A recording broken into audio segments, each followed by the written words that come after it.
Hello, my fellow goof people. It is I, Tom Jr. Jackson, and welcome to another episode of Something Something Chat Show with Tom Jr. Jackson presents after the movie review Mission Impossible Edition. We are on the first film of Mission Impossible, directed by Brian De Palma from 1996. But first, as always, please remember to hit that like, comment, subscribe, ring that notification bell on not only my channel, but do it on the two channels that are listed below, which are Post Geek Singularity and Positive Fandom. Two great YouTube channels to check out. Post Geek Singularity, which is procured and ran by the captain, Robert Meyer Burnett. It is a channel full of shows such as Midnight Metal, Midnight Musings, Whining About Movies, Let's Get Physical Media, Observations with Your Captain, Robert Meyer Burnett, great 97% Spanish show called Que Pasa PGS. And that is every other Saturday. And every Monday night, 6 p.m. Eastern, 3 p.m. Pacific, we have Ladies of the PGS with your host, RM and Lorena Creole. It's a great show. Come join. It's about an hour's worth of pop culture and discussion. And we would all invite you to come along and watch. And speaking of RM, she's got her own channel called Positive Fandom, which had just become monetized. So congratulations there, RM. It's great to hear that you've been monetized. It'll be several years before I am monetized. Okay. RM has a channel called Positive Fandom, which has a lot of unboxings and movie reviews and television show reviews and out of the theater reactions and trailer reactions. And the highlight of her channel, she does watch-alongs, but she also has a live show every Sunday morning, 10:30 a.m. Eastern, 7:30 a.m. Pacific, which is called Sunday Morning Brunch Live with Russell Whitfield, who is her co-host. And it's a great show where they parlay all the pop culture that's fit the parlay in one show every Sunday morning live. So come, join us, shall you? So now, let's get right to the point. I call this Mission Impossible Edition because every month between now and July, we will be discussing each one of the Mission Impossible films, leading up to the 7th Mission Impossible film, Mission Impossible Dead Reckoning. I believe that's what it's called. Mission Impossible 7, I should say, part 1. So we shall be leading up to that. So there'll be one episode of this each month leading up to that. And hopefully you'll be along for the ride for this and that you will enjoy it. I want to say Happy New Year to all of you, and I hope you had a wonderful holiday season. We are just here on New Year's Day. It is, New Year's Day. It is the first official video of my channel of the new year. How about that, folks? The first new video of 2023. And I welcome you for joining me, your host, the Goof Master Emeritus, Tom Jr. Jackson. So I thank you all for coming and joining me for this ride. Let's get to the show at hand. Mission Impossible came out in 1996. Brian De Palma and Tom Cruise decided, let's bring this popular television show Mission Impossible to the big screen. Now, a film like this is very hard to bring to the big screen because it's really a touch and go type situation. It could work, or it could unbelievably blow up in your face and not work. And luckily for us, this film did work, but we didn't know at the time it would work because you'd be like, Mission Impossible, why are we turning that into a film? Now, in the film, an American agent named Ethan Hunt, who is played by Tom Cruise, is accused of being a mole or a traitor. And it is up to him and his team to discover and expose the real mole slash traitor slash spy who is causing all this trouble. And this film has an amazing cast. You got Tom Cruise, as I mentioned, Jon Voight, Emmanuel Barrett, Beart, Barrett. I could be wrong, and if I am, I apologize. Henry Zering, Henry Zering, Jean Reno, Ving Rhames, Kristen Scott Thomas, and Dame Vanessa Redgrave. Can't go wrong with that, folks.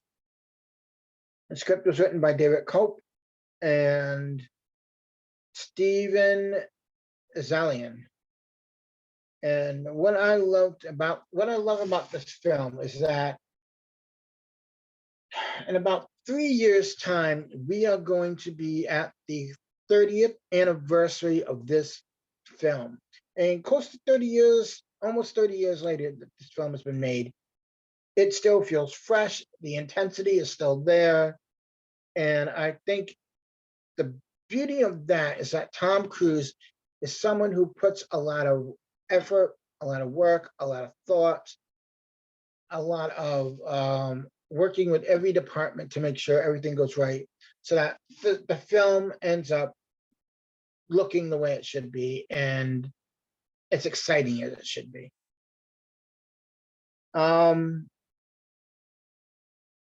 He's got this commitment to film because he is a film fan through and through. He is someone that loves movies. He's always loved it.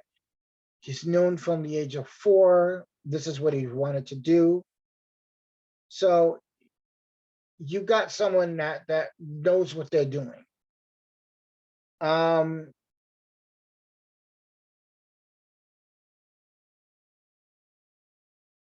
Because with Tom Cruise, it's either top tier excellence or nothing.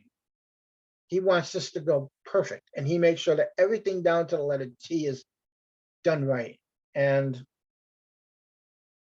what we've learned from these films, especially this first one, is that Tom Cruise likes to do his own stunts. And as each movie has gone on and on, the stunts get more intense and more dangerous and more cool. And that is why him and his films have stood the test of time. And what I'll tell everyone about this film is the cast, which I mentioned that we have here. It's a great cast. Originally, they wanted all the original TV members, of the cast members of the TV show, to be in the movie, and then they were going to kill them off in the first act. And they said, no.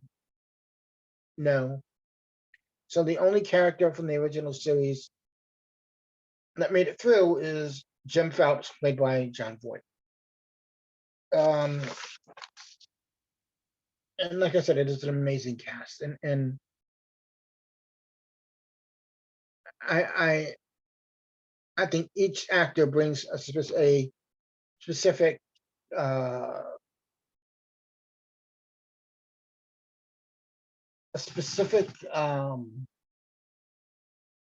trait to their character, and they do such a wonderful job at it too. And not only that, but with a script that is perfect with all the, it's a script that is perfect with all the bells and whistles of the twists and turns. And where you think you know where it's going to go, it takes that turn and you're like, oh, I didn't see that coming. And that's the beauty of this original film. It's the first film. It's very original. It's nothing like the show. It has the feel of the show, but it's not the show itself, which is ballsy. It takes the concept of the show, but it makes it its own thing. And it's very, very hard to make a big budget movie based on a television show because they are both two different entities. It's like making adapting a book into a movie. The book is one form of entertainment and one thing, and the movie is something totally within and of itself. And that is why a lot of things from books are changed for movies, for dramatic effects, and sometimes it's for the good. Excuse me. Sometimes it's for the good, sometimes it's for the better, sometimes it doesn't work out that well. So, I mean, what are you going to do?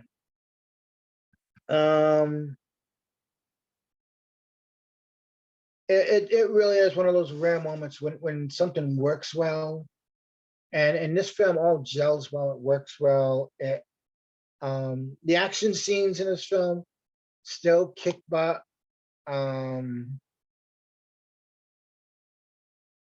It's one of those rare moments when it does work, and it is a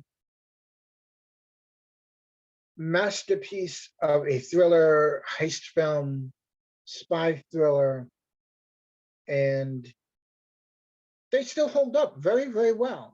And not a whole lot of movies can do that, where your action scenes still make you go, okay, I'm following this.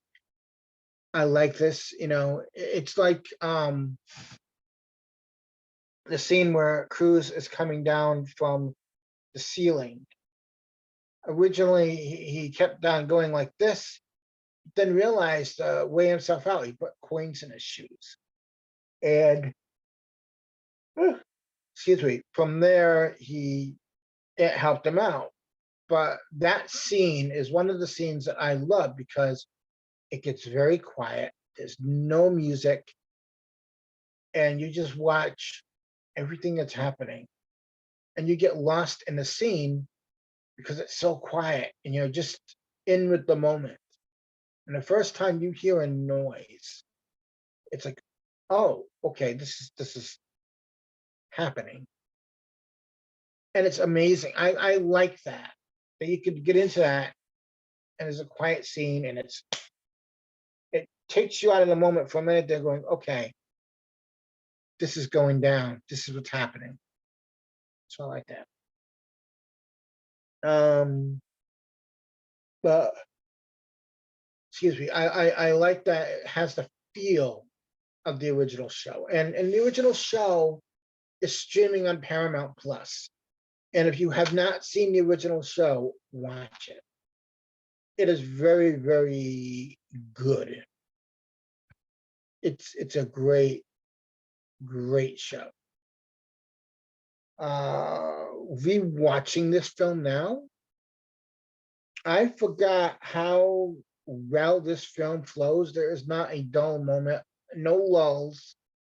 It's all action, action, exposition, action, action. Come up with your plan, execute your plan, action, action, action, movie ends. It's very much, it's so tightly done. And in this day and age, it's a hard thing to do, is to make that movie where you're watching it, you're into it, and excuse me, and the next thing you know, it's over because you went for that ride, you went for that journey with those characters, you cared about where they were taking you and where it was going to go. One of the things when doing my research on this film that I learned, and it blew my mind, okay? This is the last film from a major studio to be released on home video in the Betamax cassette format. Let me repeat that again, right? This is 1996. This film was released on Betamax. Betamax. And if you're old enough to remember it, it was like a VHS tape, but smaller. I didn't think they still made Betamax tapes then. I thought Betamax went out in the early 80s. Didn't know they were still making them. That's a surprise to me. Tom Cruise deferred as usual 20 million for a percentage of the box office, meaning that no matter what this film made at the box office, he was going to get a piece of it rather than get his 20 million, which is kind of smart. Which I think Jack Nicholson has the same deal with playing the Joker. Like any merchandise, anything that goes with it, playing the Joker, he gets a share of it, which is ballsy to do. It's a very ballsy thing to do, and it's a very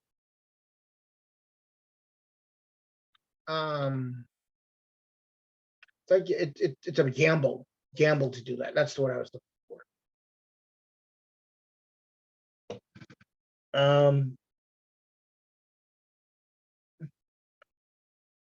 This film was delivered on time and under budget because Tom Cruise did most of his own stunts, which again, unheard of. But it's very rare that a movie gets delivered on time and under budget. So that's awesome. That's always a great thing to hear.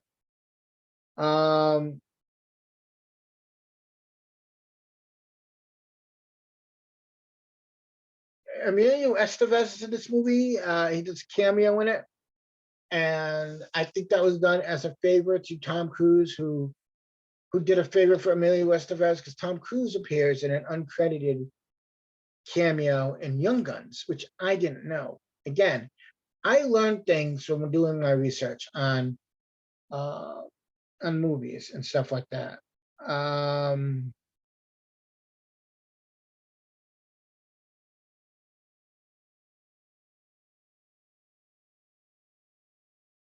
Now, one of the names on the knock list. So there's a list in this movie. It's called a knock list, and it's with all the names of all of the secret identities and all the secret code names for the agents that are on this list. And one of the names on the list is Maverick, which is a nod to Top Gun, which, you know, as I said, Tom Cruise is someone who loves movies, and he really, really loves the movies he's done. He really rarely has he done a bad movie.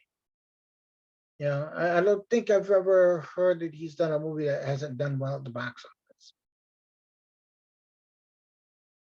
I don't think he has. I could be wrong, but to me, that's what I say. And Brian De Palma only directed this film because at the time he needed a major commercial hit. But in order to Tom Cruise to get Brian De Palma to do it, De Palma said, "Well, we got to film in Prague because you don't see that at the time. You weren't seeing Prague on the big screen, and now I think it's seen a lot, but then it wasn't. And it's a beautiful city from the way it's filmed in the movie as well. I love how this film, you have all the cool gadgets, like the masks and the cameras and the glasses and all that stuff. And it is very reminiscent of the old TV show, but updated for then. You know what I mean? Like 30, and it's been almost 30 years since this show was on. This movie came out, and the show came out in '66. So we're coming up soon on the 60th anniversary of the show itself. So it's very interesting that 30 years after the original show came out, this movie came out, and now we're about 6 movies, maybe 7 movies deep, or soon to be 7 movies deep into it within 30 years. And Tom Cruise was always a fan of the show and wanted to do this. And this is the first film that his company did with Paramount. And for years, Paramount had been trying to get a Mission Impossible movie made, which, like I said, it's a gamble to take a television show and turn it into a movie. So it's luckily for us, the people that wrote it did such a wonderful job with it and made it its own thing, but kept it within the parameters of that sandbox of playing.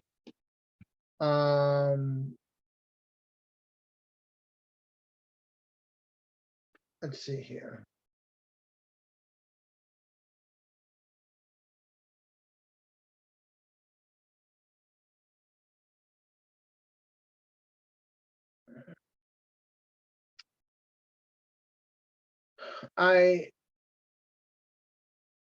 From what I know, is that there are 3 names considered for the role of Jim Phelps besides Jon Voight. There was Al Pacino, Michael Douglas, and Robert Redford.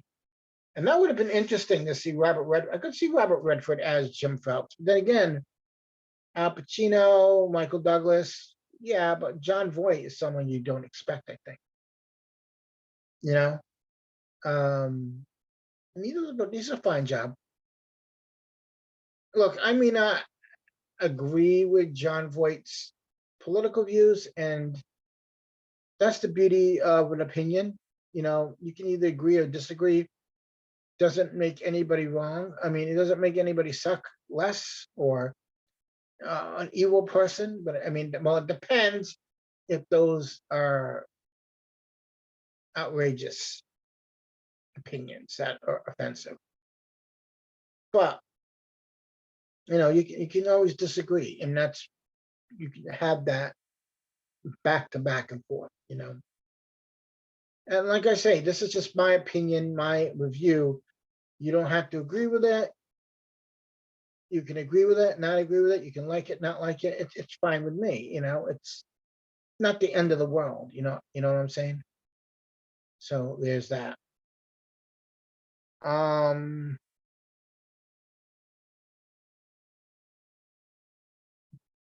Again, this is the first film that Tom Cruise did as a producer. The Vanessa Redgrave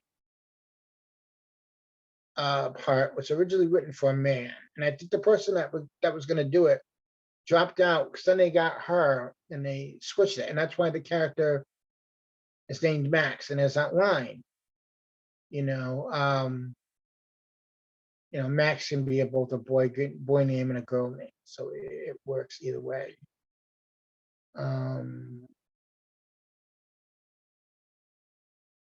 A lot of the original cast did not like this film.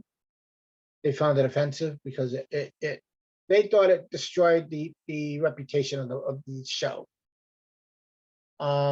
Originally, John McTiernan of Die Hard fame, Predator, was going to direct the film.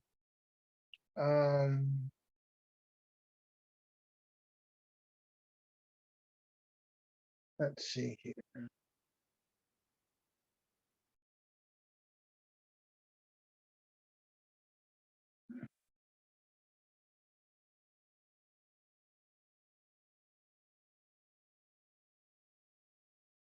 This started off as the late great Sidney Pollack was going to have something to do with this, and that would have been great too. But I think after that, because I know Sidney Pollack worked with Tom Cruise in The Firm. Again, another great film as well. Let's see here.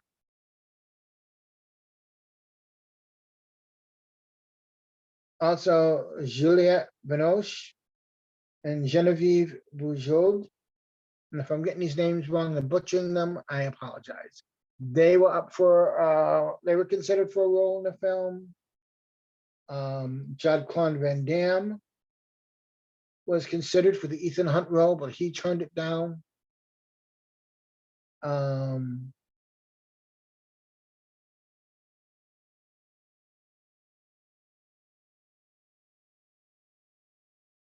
This is the only film, Mission Impossible film in the series to do its trademark mask thing using entirely practical effects.